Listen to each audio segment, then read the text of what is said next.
Hey everyone, it's thrifting time. We're going to take a look at a couple of new thrift shops during this episode, including this 360 thrift store, which has kind of an interesting history.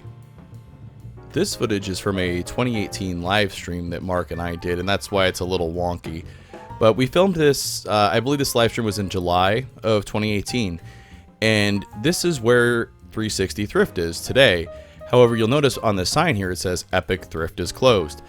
This used to be a thrift store called Epic Thrift that actually closed in 2016. I think they had around half a dozen, or maybe it was a dozen locations in the Phoenix area, and they all closed suddenly in the summer of 2016. And like I mentioned, this was filmed in the summer of 2018, so it had already been closed for 2 years, but you can see everything's still inside.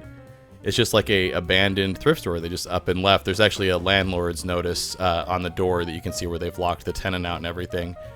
And I was really wanting to get into this place while it was abandoned, because I thought it would be really interesting to film a thrift store and see what stuff was still sitting in there. You know, maybe there's some treasures or some things that are, you know, locked up in this thrift store for, 2 years. But luckily enough, in the summer of 2019, I believe, this thrift store reopened as a store called 360 Thrift. It was actually the second location of a thrift store that's already in Mesa, Arizona.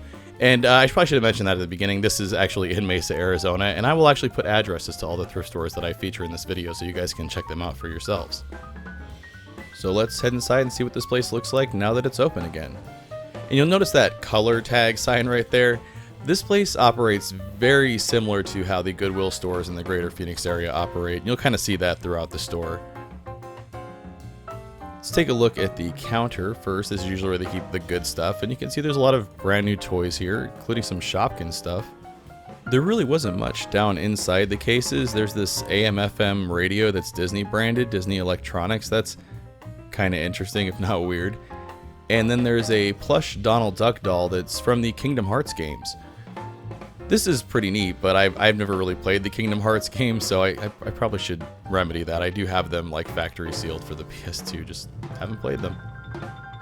Now here is some really cool older speakers that I found, and they just really don't make speakers like this anymore. Here's a set from Pioneer, and these were pretty neat. I was kind of tempted to buy them, but they were a little bit more dinged up than I would like.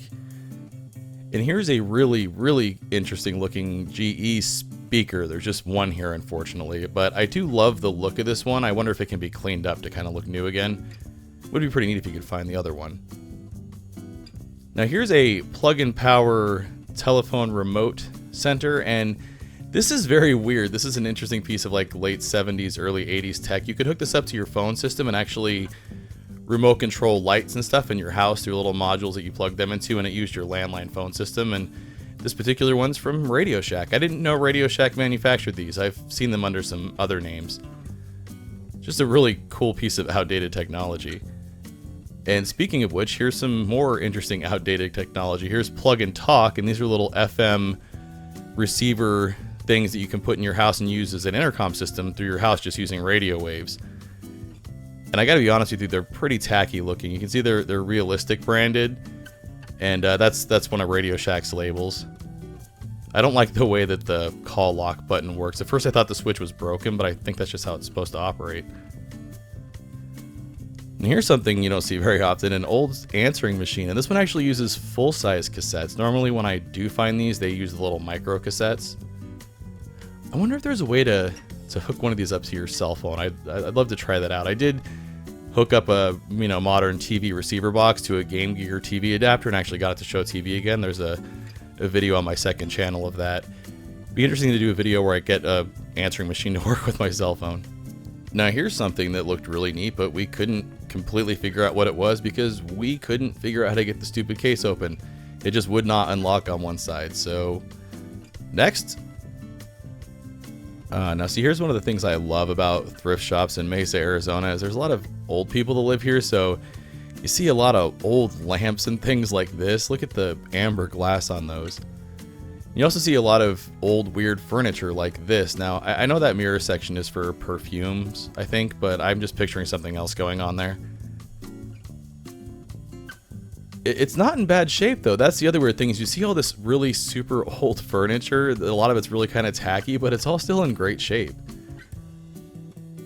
Now this, on the other hand, is not in great shape, but this looks like it might be one of the oldest things in this thrift store. It's a really old antique ironing board. You can see there's a huge burn in it, and that burn actually goes pretty deep. I was kind of trying to show that with the camera angle there.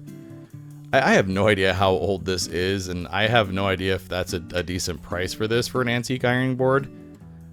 But man, the thing is rickety as hell. Yeah, see, there's just oceans of old couches. Look at all those. It's like a early 90s yearbook of awful couches. Now here, this I found pretty interesting. This is over in the book section, and there's tons of copies of the same book. So it looked like somebody was clearing out some inventory that they couldn't get rid of and just dumped it off at the thrift store. But there's a Agent Cody Banks 2 hiding in there. That's weird. Now we'll take a quick look at the video games, which are kind of over with the books. And you can see there's a handful of games up there. There's really not much here. I kind of find Goodwill stores have the most computer and video games of any thrift stores. There's a few educational titles here, but really just not much. The GameCube game there. These were pretty neat. Here's new Super Mario Bros. Wii and Wii Sports, and the price on both of those was really good. Especially, I have heard that Wii Sports has been going up in price recently.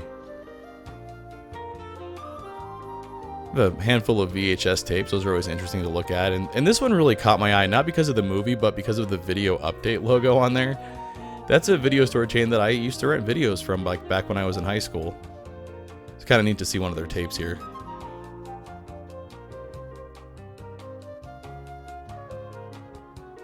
Now we can take a look over in the DVDs, and I usually look for more games over here. Now here's The Pretender. That was a great series back when I was a kid, until it, after a few seasons, it kind of got real far up its own ass and wasn't that great anymore. Here's Ultimate Air Combat. Now I have 2 of these 3 games already separately, so this wasn't something I needed, but I love finding big box PC games. Now down the next aisle of books, we noticed all of these The Kardashians books. I got a really good laugh at this. It looks like The Kardashians, an American drama by Jerry Oppenheimer. I guess people really aren't that interested in the Kardashians. Maybe they should, catch a hint. Mark found some books, though, that he really liked. He's really been buying a lot of, old cookbooks. He's been into cooking, recipes from vintage cookbooks, and these are some pretty old ones. The soup book is pretty cool. I've been really into soups lately. Some old recipes are just weird, though. Now here's a throwback to my childhood. Here's a How Things Work book.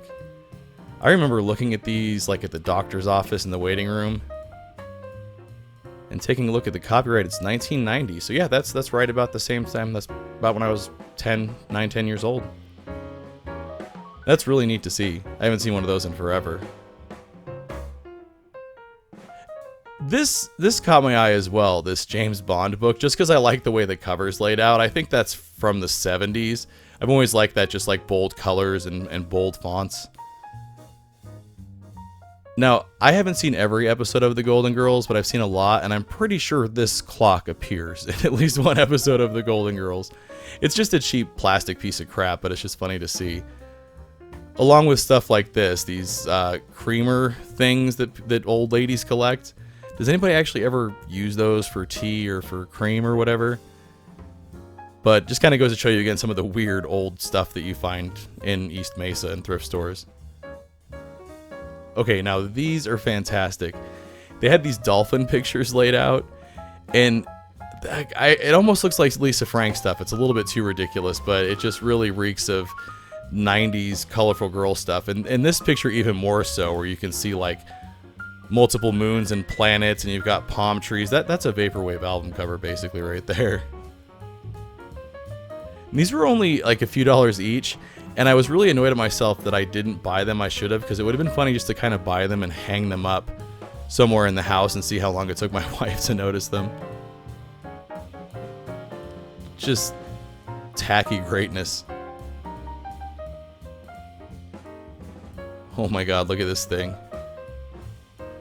I'm pretty sure that Mango character on SNL used to wear a top like this. Mark's not into it, but I think he should try it on, but he wouldn't. So I have to say I really do like this thrift store. They had a lot of interesting things to look at, and I think I'll definitely be coming back again once we don't have to do all this social distancing stuff anymore. But let's go ahead and move on to the next store. So this is Desert Thrift, and unfortunately I couldn't find the file where I had filmed the front, and I can't go film the front of the store now, so we're just gonna have to live with a photo from Google Street View. But this is also located in Mesa, Arizona, and this one's a little bit different than Goodwill, I would say. It's not quite as big as a Goodwill store. Actually, that's not true. It is fairly big. It's just that a large portion of the store is dedicated to furniture and not a lot of the other thrift store stuff. Like their electronics section is definitely smaller, as well as like their media section. There is a ton of really old furniture here, like vintage furniture. That's pretty interesting to look at though. Over in the glass counter areas, I found this like basket of pins, and I love looking at old pins, and there's some great ones here. The Rainforest Action Network. I wish I could tell how old some of these pins were. That one looks pretty old. Here's a Bo Dangle shoe medallion. I know I've heard of these before as well. That's got to be from the 80s, I would think, or the early 90s. It's funny to see it brand new in its packaging. Let's see what else we can find in here. What is this? Badger Road School Science Fair. That's got to be a little podunk school. They also have a silent auction section over by the furniture, although there really wasn't anything interesting in there except for like an NES console with a few common games that I'm sure would go for too much. But as you can see, they do have a ton of just old vintage furniture. I mean, look at these. These are actually recliners. I was going to say chairs, but they're recliners. And they look like they're in really good shape, but look at that orange color. That's just terrible. These have got to be from the late 60s, early 70s. I mean, these could be used as movie props. Just like this table, I think, if you were trying to do like an old apartment set like in the 70s or something. Like this table set looks like it could have been in the apartment in Three's Company. I mean, it's gross. I hate those vinyl seats. Your legs always stick to them if you're wearing shorts, and that's all like laminate and stuff. They're just tacky as hell, but it's funny to see it in this great a shape. Now this old table I actually do like. I hate the chairs, but the table's pretty interesting. Because the chairs are just completely vinyl, and for some reason everything back then had to be on wheels, like all the chairs. Those casters always break. These were all intact though. They also had a lot of old vintage toys. Here's an old pop-up phone from Fisher-Price. And it still works even though it's kind of beat up and dingy. Now they do make modern reproduction of these toys that they sell like at Target and stuff, but the way that you can tell that this one is original and vintage is that the base of it is wood. It's not plastic. It's painted wood. They don't do that anymore. Here's some really old player piano reels. I don't think I've ever actually seen these in person. I always just see, pictures of them and things. These may be the oldest thing in this store.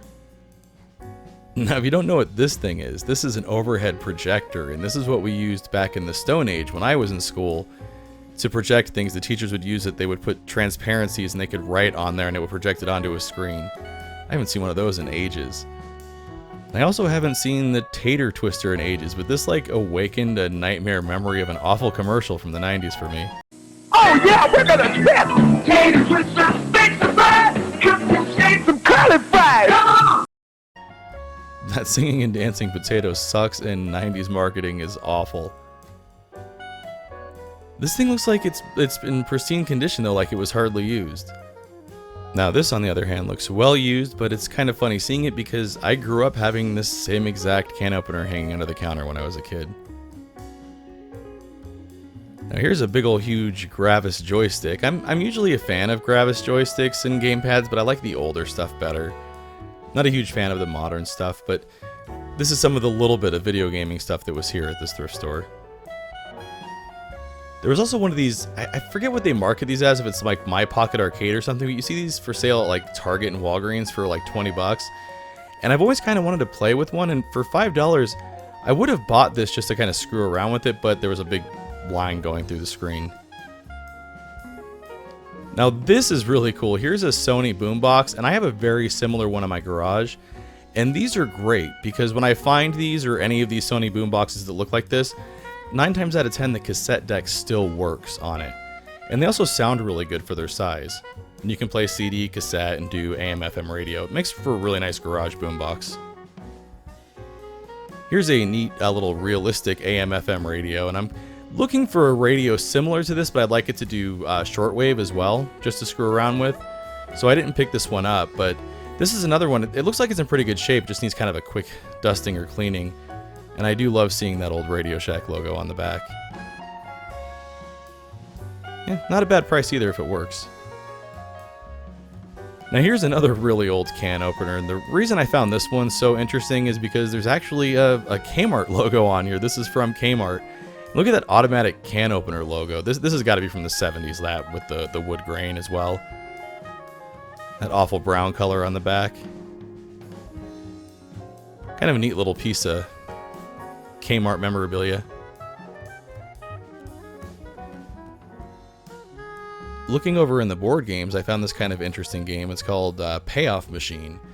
And I've never heard of this game before. It doesn't happen very often where I see a board game that I've never seen or heard of before, but this one's from 1978, and I guess it just didn't really take off maybe to make it out of the 70s, or maybe there's a modern variant of this now, I don't know, but definitely something I'm not interested with, and it's cool to see it in its original box and everything. Oh man, clowns. It's not a thrift store unless there's clowns, right? These aren't too particularly creepy. I'm not a fan at all of that violin player, though. Is that even really a clown? Now, on the way out, we noticed they had a bunch of old Babies R Us and Toys R Us bags that they were giving to people to put their stuff in. I thought that was kind of neat. Now, lastly, we're going to visit a Goodwill, and once again, I could not find the shot of the front of it, so we're going to have to deal with a street view image here of the front. But I wanted to check out a Goodwill just to kind of compare to the two other non-Goodwill stores, and over in the case I found this really interesting piece of what I'm assuming is early 2000s audio equipment for the PC for recording your own music. That thing is chunky. I would not want that hogging up a bunch of space on my desk. Taking a look further down in the case though, not a ton of interesting stuff. There's a couple of Wii consoles in there. There's an Xbox 360 here. $20 is a pretty decent deal if it works.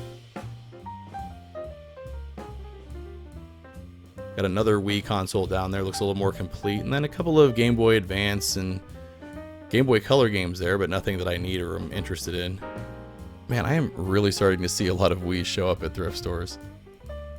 Here's a Ferrari racing wheel for the Xbox 360 from Thrustmaster. Thrustmaster usually makes pretty good stuff, at least back in the day when I was a kid they did. I don't know if they're any good anymore. I haven't bought any Thrustmaster products in a while.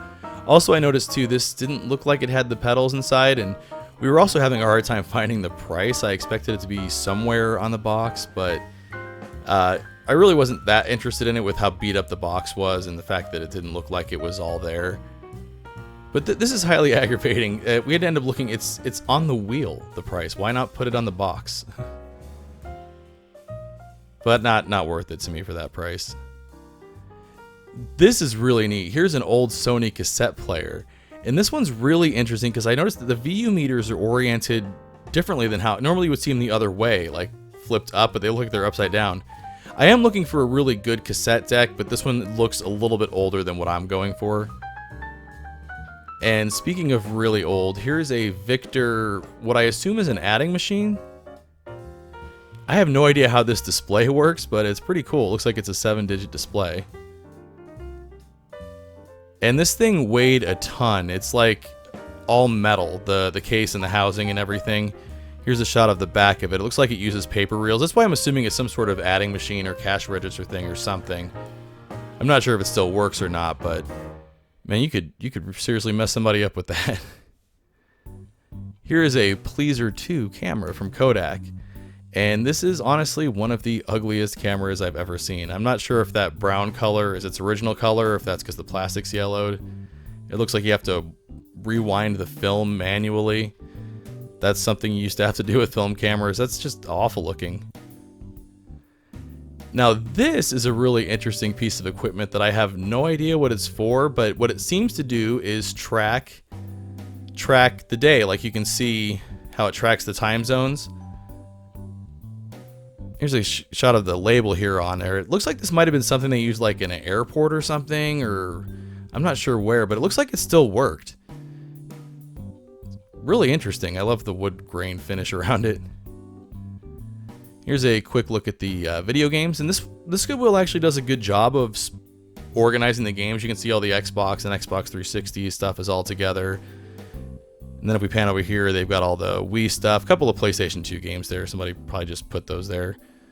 A couple of copies of Wii Music, though. Those were just a few dollars each. I just saw one of those at Goodwill like 6 months ago. They still had some copies of Wii Music for full price for $50. I don't think that sold very well. And then if we pan down here, we can see the PlayStation 2 stuff. But again, it's mostly just sports stuff. Nothing super interesting or that I need. Now, Mark apparently needed this chair. He was trying to see what it felt like to hold like a goblet and sit in it. That is a huge throne of a chair. And they actually had 2 of these. I am really glad that he decided not to buy this because I would have hated to help him carry that up to his apartment. Now this chair is even uglier. It's a lot smaller, but it's ugly. But it's in great shape too. And is it really Goodwill if there's not an organ here, if there's not an electric organ? I love messing with these just because like the switches and the slides and the dials and stuff are super satisfying. Like these huge rocker switches are super satisfying to click back and forth. This one looks like it's in pretty good shape too. They never have them plugged in though. I wonder why. Took a quick look over in the board games, and I found something pretty interesting here. This is a Blockbuster movie game board game. It's the Blockbuster movie game, actually. And looking at the date on the bottom of the box, it looks like this is from 2000, so that's back when Blockbuster was still doing okay. Like DVD rentals were still in full swing. I don't think Netflix was streaming yet. But I think a lot of the writing was already starting to show up on the wall for them at that point, so it looks like they were trying to kind of branch out and get their name out there. Now, under this little toner cartridge thing, I found this laser tag laser gun. And this immediately just brought back a rush of childhood memories. I had a friend that had a set of these that we used to play with, and this is one of my favorite like all-time 80s laser guns. It just is super satisfying to hold, and now I really want to play laser tag. You can see the World of Wonders name down there, and that's who created laser tag, at least this iteration of laser tag, Lazer, and there's the World of Wonders logo. I ended up buying this because it was only 99 cents, and I just wanted to clean it up and see what it looked like new. Maybe I think we'll wrap things up at this store with this Meccano robot. And I have to say that the 2 other thrift stores at the beginning of the video, that was my first time going to those, and they were really interesting and definitely worth going to. I really like Goodwill in Arizona, but I would say definitely check out your like independent thrift shops as well. But let's take a look at my haul, which was one thing, this laser tag laser gun.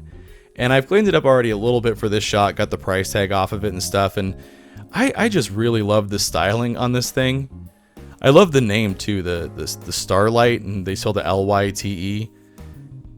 Everything about this just kind of screams quintessential 80s laser gun. It's super satisfying to hold. I love the World of Wonders logo. That's super nostalgic to me.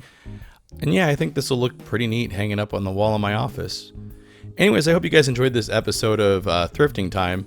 As always, thanks for watching.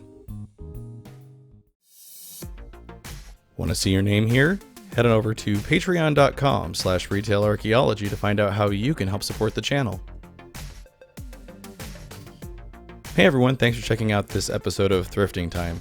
If you liked it, make sure to hit those like and subscribe buttons, and also I've put a playlist here of all my previous thrifting episodes, so you can check those out if you feel like binge watching something. And lastly, make sure to follow at those social media links there, because that's the best way to keep up with what's going on with the channel.